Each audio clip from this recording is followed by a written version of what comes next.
Musuh dakwah Syekh Muhammad bin Abdul Wahab tidak hanya memfitnah, tapi juga melakukan pembunuhan yang sadis terhadap pengikut Syekh Muhammad bin Abdul Wahab.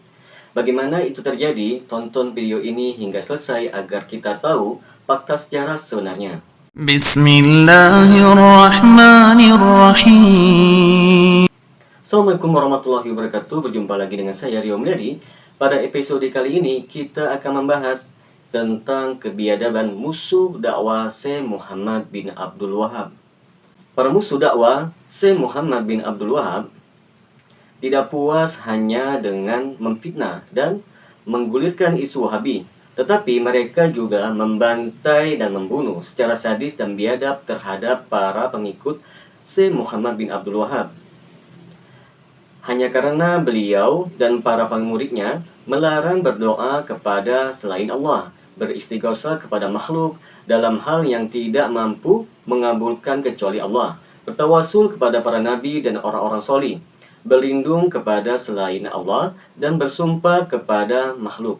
Mereka memandang bahwa kejahatan utama Syekh Muhammad bin Abdul Wahab semata hanya karena beliau melarang kesirikan dan kebid'ahan dalam agama, sehingga mereka antipati dan berlaku sadis kepada para pengikut Syekh Muhammad bin Abdul Wahab.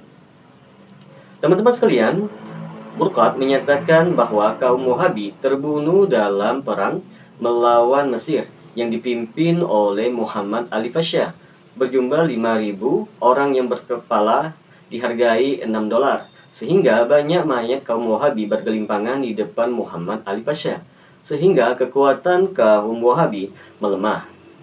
Mereka juga memutilasi anak cucu Syekh Muhammad yang antaranya ialah Syekh Sulaiman bin Abdullah bin Syekh Ali bin Abdullah bin Syekh Muhammad bin Abdurrahman bin Hasan bin Syekh.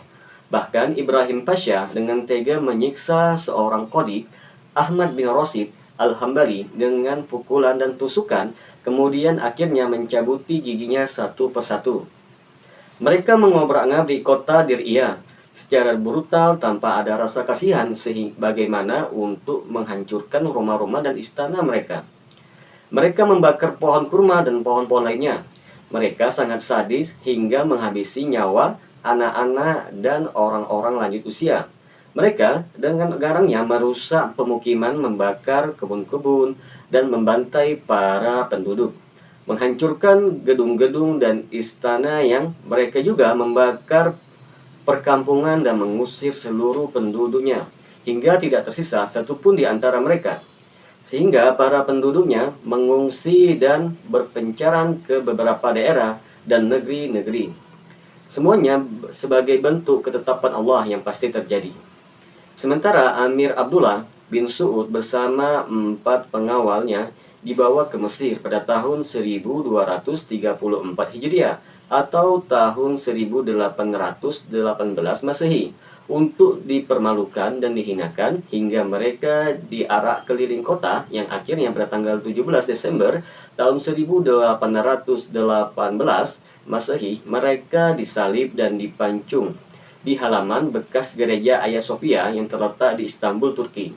Teman-teman sekalian, begitu sadisnya musuh dakwah Syekh Muhammad bin Abdul Wahab yang tega membunuh dan menghancurkan segala yang ada hubungannya dengan Syekh Muhammad bin Abdul Wahab. Semoga kita dapat mengambil pelajaran dari kenyataan yang pahit ini. Semoga bermanfaat. Assalamualaikum warahmatullahi wabarakatuh.